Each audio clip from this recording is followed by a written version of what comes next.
Bom, eu decidi fazer esse vídeo para ajudar os brasileiros aqui na Austrália a entender o que é esse tal de The Voice que vai acontecer no dia 14 de outubro. O vídeo também serve para quem não está na Austrália, porque, como eu vou explicar, o que está acontecendo aqui é similar ao que já acontece ou pode acontecer em outros lugares. Então, só para contextualizar rapidamente, no dia 14 de outubro desse ano, vai haver um referendo sobre uma proposta de alteração na Constituição. E essa proposta, popularmente, está sendo chamada de The Voice to Parliament, a voz ao parlamento.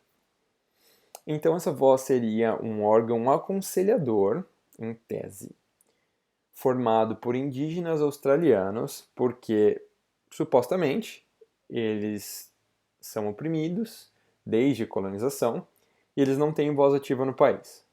Até aqui, tudo ok. Né? Quem vai se opor a deixar os caras darem sua opinião? Né? Afinal de contas, nos dizem que o povo sofreu muito com a colonização e agora eles só querem ter alguma representatividade, só querem deixar de ser, entre aspas, párias. Me parece justo, mas essa história não está muito bem contada. Olhando mais fundo, existem algumas coisas que eu queria trazer aqui. Então, primeiro, toda essa proposta se baseia na ideia implícita, ou às vezes até explícita, da ideia de reparação histórica. Esse tema é uma das coisas mais flexíveis, maleáveis, relativas e estúpidas que inventaram nos últimos anos. Na verdade, é uma maneira de colocar as pessoas umas contra as outras. Porque, no final das contas, todo mundo pertence a uma minoria que lhe permita se vitimizar de alguma forma. Eu sou preto, o outro é índio, o outro é japonês, o outro é judeu, e daí? Então, porque o meu tataravô matou o seu tataravô, eu tenho que te pagar um salário mínimo pelo resto da minha vida. Só que o tataravô do meu vizinho com o meu outro tataravô. Então, ele me deve uma quantia X, só que porque como o tempo passou, essa quantia aumentou a um tal ponto que se ele olhar feio para alguém que se parece comigo, ele tem que ir preso, ele é racista. E eu sei que a ideia parece absurda, mas não está muito diferente disso. Né? A ideia de reparação histórica é mais ou menos essa. Só que acontece que, em última instância, sob esse ponto de vista, todo mundo tem uma dívida histórica com alguém. A história da humanidade é feita de invasões, guerras, colonização. Ao meu ver, cada um que pega sua cruz agora e faça o melhor que puder. Além do mais, sob essa ideia de reparação histórica, a gente vai considerar as guerras entre raças? Ou vamos também considerar as guerras e invasões e agressões entre os próprios indígenas? Porque não é um único grupo, certo? São várias tribos. Bom, ao meu ver, nenhuma nação pode progredir, não se chega a lugar nenhum com essa ideia de dívida histórica. Segundo, existe aqui um termo que é o close the gap, ou acabar com a diferença, ou fechar a disparidade. Eles estão usando esse termo porque, segundo os dados do censo, percentualmente os indígenas vivem menos e são mais presos do que o resto da população. Mas isso é um dado quantitativo e não qualitativo. Por que que eles vivem menos? Por que que eles são mais encarcerados? Não sei. E vamos supor que seja um problema puramente financeiro. Então a gente vai ajudar os caras financeiramente? Segundo os dados do próprio governo, que é esse documento que eu vou trazer aqui, se gasta o dobro com um indivíduo indígena do que se gasta com um indivíduo não indígena. Então vamos dar uma olhada nesse documento. Então olha aqui, é um documento sobre os gastos indígenas em 2017. Não é um documento anual, ele sai a cada 4, 5 anos. Foi o mais recente que eu encontrei. Então, olha aqui são os dados mais importantes, né? Que resume aqui o documento. Então, olha aqui. No ano fiscal de 2015-16, o gasto total e direto do governo, sem contar os indiretos, certo? O gasto total direto do governo com os indígenas aqui da Austrália foi estimado em 33,5 bilhões. Em um ano se gastou 33 bilhões. E aqui, mais embaixo, a estimativa de gasto direto por pessoa é de 44 mil para indígenas, que é mais ou menos o dobro do que para não indígenas. Será que mais dinheiro é a solução para os problemas? Será que esse dinheiro está chegando ou será que está ficando na mão de ONGs e corporações? Terceiro, um ponto que está sendo discutido é com relação à voz, certo? Eles querem ter mais representatividade. Ok, é um desejo justo, né? Mas por que uma parcela tão pequena do povo tem que ter uma voz diferente das demais? É claro que eles têm o direito, devem ter o direito de ser ouvidos e serem representados politicamente, mas é para isso que já existe o parlamento. Em tese, cada um vota naquele que melhor o representa e, se não há ninguém assim, que se candidate e se eleja. Só que acontece que o país já tem 11 parlamentares de descendência aborígena. E, falando nisso, o que é ser aborígena? Como eu havia dito, a história humana é um surubão de conflitos e alianças. Então, como que a gente determina se uma pessoa é indígena aqui na Austrália? É por hereditariedade? É por costumes? Quantos por cento indígena é indígena? É por autoidentificação? Então, se eu me identificar como aborígena, eu sou um? Ou seria por exame de sangue? Porra, eu acho que alguém já teve, em algum momento da história, essa ideia de ter mais direitos baseado em sangue. E eu acho que não deu muito certo, né? Então, em suma, quem determina quem é aborígena e quem é que seria ouvido nesse corpo de conselhos? Quinto ponto. Uluru Statement from the Heart, ou a Declaração de Coração de Uluru. O nome é lindo, né? Parece até Vidas Negras Importam, né? A Declaração de Uluru de Coração. Maravilha. O que é isso? Em tese, houve uma comitiva formada por líderes indígenas que viajou o país e travou diálogos com diferentes tribos e grupos indígenas sobre como eles fariam para ter mais voz e se reconectar à terra. Não me pergunte o que se reconectar à terra tem a ver com ter mais poder político, mas tudo bem.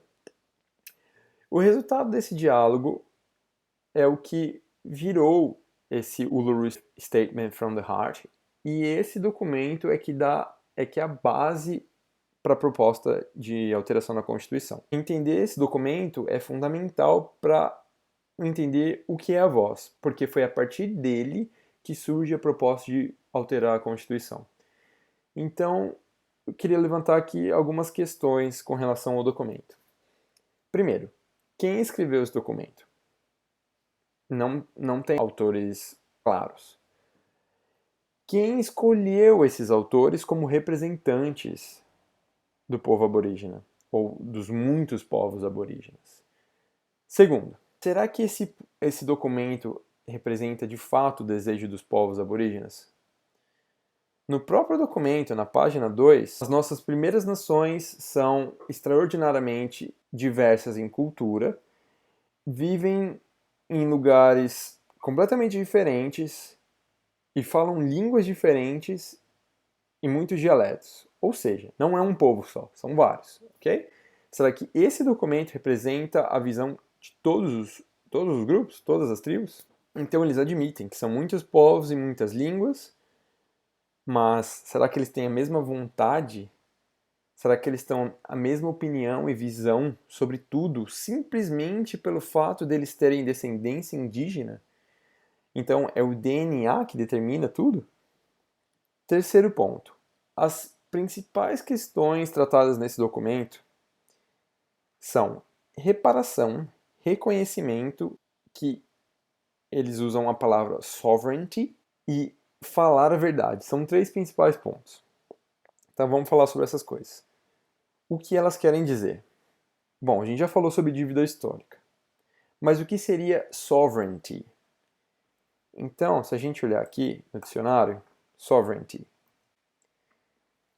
poder supremo, especialmente sobre um corpo político, liberdade de um corpo externo, autonomia, é uma influência controladora. Esse termo é usado para falar sobre reis e rainhas, sobre direito natural e soberano. O termo tem sido muito usado aqui por pessoas que falam contra a Agenda 2030. Aquela ideia de você não terá nada e será feliz, se usa muito esse termo de sovereignty como liberdade, como não precisamos de alguém para nos controlar. Mas o que eles estão pedindo nesse documento não é simplesmente não enche o saco. Eles querem ter mais direitos e querem praticamente ser tratados como os donos da Terra inteira, não das terras dele hoje.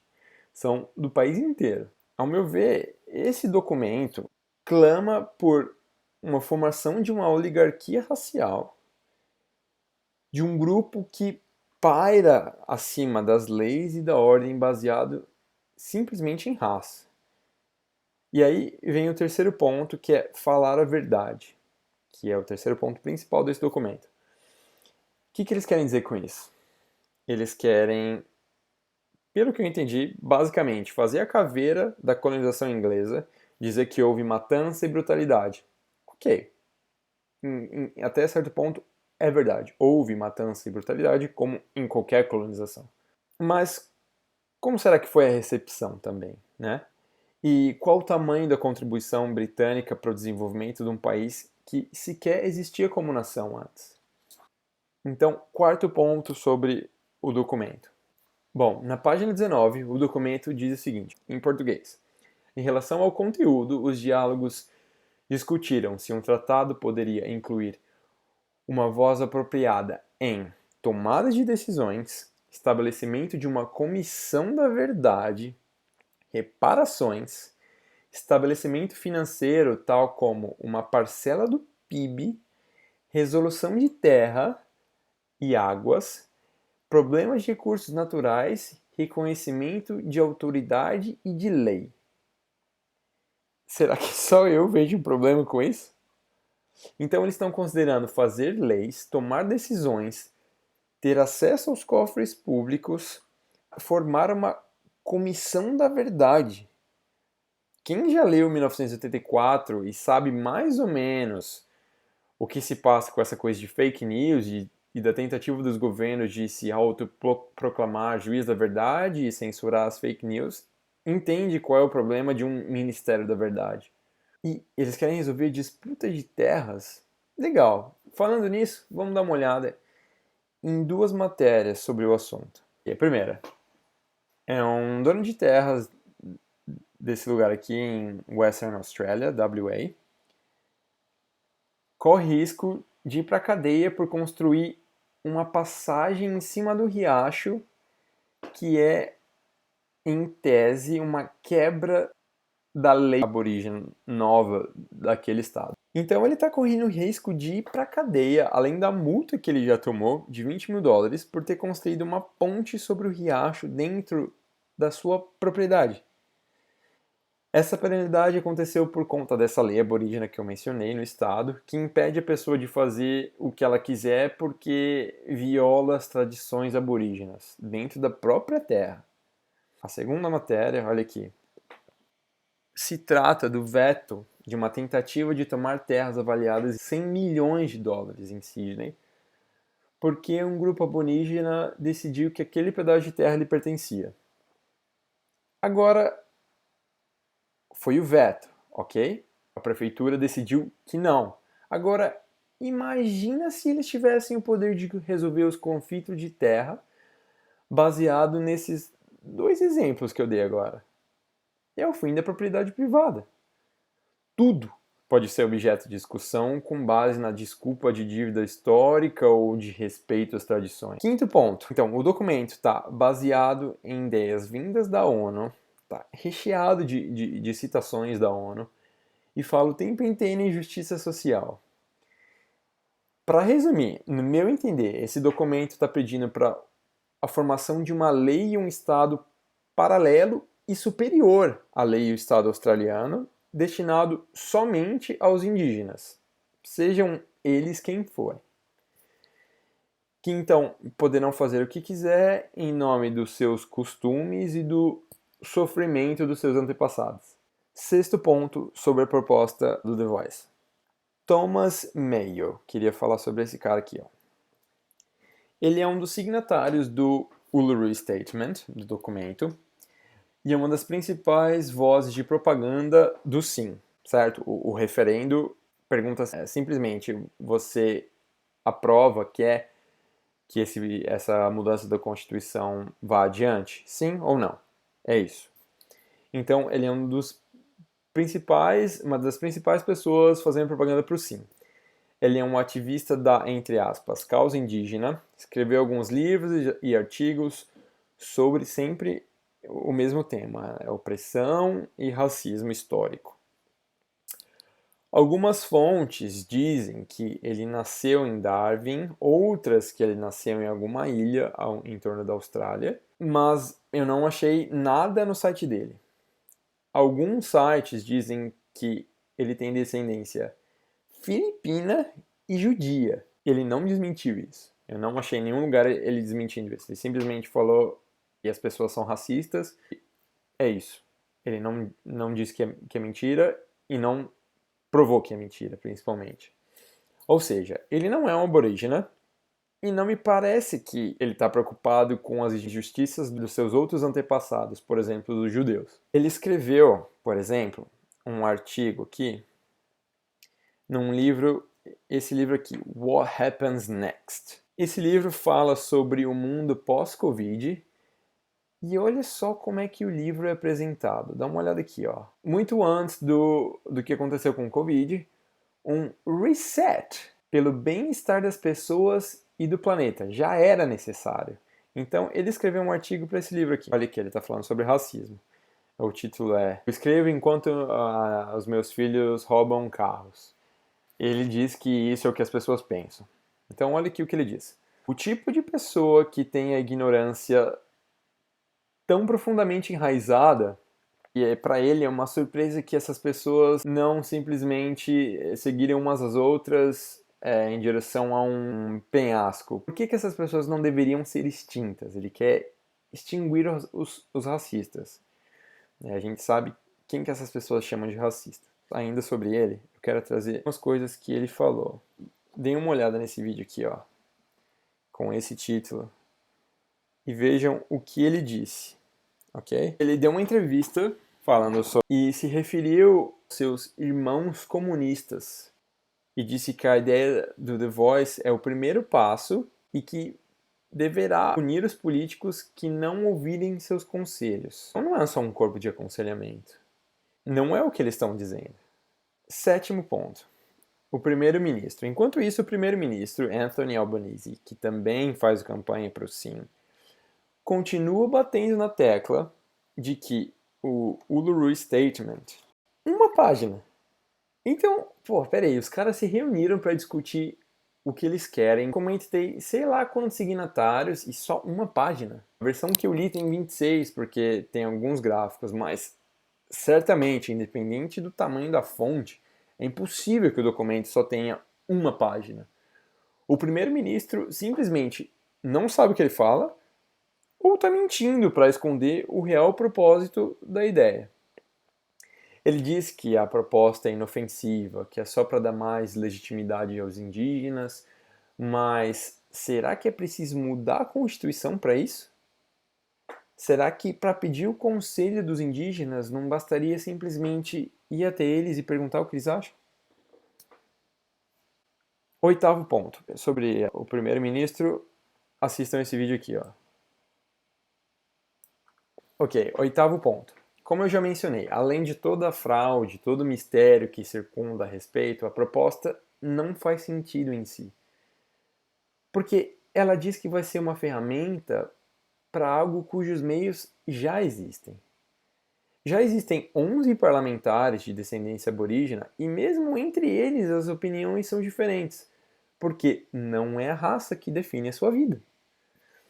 Jacinta Price, essa mulher aqui,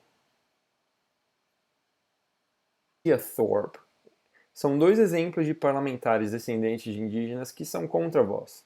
O outro cara, Warren Mundine, que é outro descendente ex-político que é contrário à proposta. Eu aconselho que vocês deem uma olhada nessas três pessoas que eu disse. Jacinta Price, Lydia Thorne e Warren Mundine. Warren, por exemplo, indígena que incentiva os indígenas a empreenderem. Ele ensina como fazer negócio para que eles prosperem pelas suas próprias forças. Então, enquanto essas três pessoas que eu citei expõem toda a agenda que está por trás da voz ao parlamento, eles são chamados de racistas. Essas três pessoas aborígenas são racistas só porque elas estão dizendo o que está por trás. Só por dizer que eles estão usando os números e o povo indígena para criar uma brecha na lei que lhes permita praticamente qualquer coisa. Na verdade, a proposta não só não acabaria com o racismo, mas aumentaria, porque, afinal de contas, seria mais privilégio baseado em raça.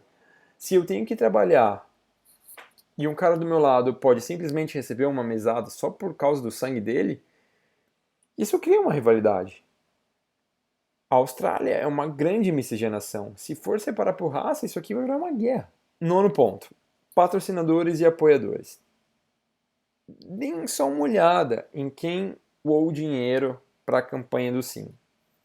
Toda a mídia mainstream, os partidos de esquerda e algumas das empresas que doaram para a campanha do Sim são a ANZ, Commonwealth Bank, Coles, Woolworth, BHP, Telstra, Westpac Bank. O maior acionista de todos esses que eu disse é o grupo Vanguard. Se você não sabe quem é Vanguard, eu sugiro que vocês pesquisem e assistam ao documentário chamado Monopoly, no site Rumble. Em suma, esse grupo Vanguard é o dono majoritário de praticamente toda grande empresa no mundo em todos os setores da economia. Praticamente tudo no cenário internacional. E por trás desse grupo estão famílias como Gates, Rockefeller, Rothschild, Clinton, uma galera do bem, só faz coisa legal para ajudar a gente. Então, é isso que eu queria trazer. Eu sugiro que vocês façam suas próprias pesquisas, procurem por esse site aqui, ó, Fair Australia, e leiam o Uluru Statement. E vejam o que realmente está em jogo. Ao meu ver, essa proposta é muito mais séria do que simplesmente dizer que reconhece o povo nativo como os primeiros habitantes da Terra. Para mim, isso é um cavalo de Troia e abriria uma brecha para praticamente qualquer coisa sobre a desculpa da dívida histórica, mesmo que o prejudicado seja um europeu rico ou até um bilionário querendo colocar as mãos nas terras férteis e ricas da Austrália. Ao meu ver, isso sim é um apartheid de verdade. Porque, porra, se todo mundo é igual, por que eles precisam de direitos especiais? Se eu cheguei aqui com $2.000 na conta, não tinha emprego, não tinha carro, não tinha amigo, não tinha família, e mesmo assim construí minha vida trabalhando, por que eles não podem fazer o mesmo? Mesmo os colonizadores não chegaram aqui e encontraram o país do jeito que é. Eles tiveram que fazer tudo. Claro, eu não nego que existam problemas e não pretendo dizer como eles devem ser resolvidos. Mas certamente essa proposta só vai trazer caos.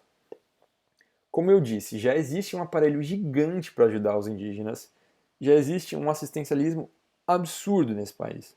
E esse dinheiro vem do imposto que sai do bolso de quem trabalha, certo? Ele já tem uma grande representatividade política e, na verdade, eu acredito que eles mesmos estejam sendo enganados com toda essa ideia do The Voice. É mais ou menos o que acontece quando chega um partido de esquerda dizendo que vai acabar com a pobreza no Brasil, né? Todos os pobres acabam apoiando na esperança de ser verdade. Só que no final das contas a gente percebe que a situação na verdade só melhorou para os próprios políticos. Para a população continua a mesma coisa. Então é isso, façam as suas pesquisas e vejam que não é tão simples, tão inofensivo quanto parece. Obrigado.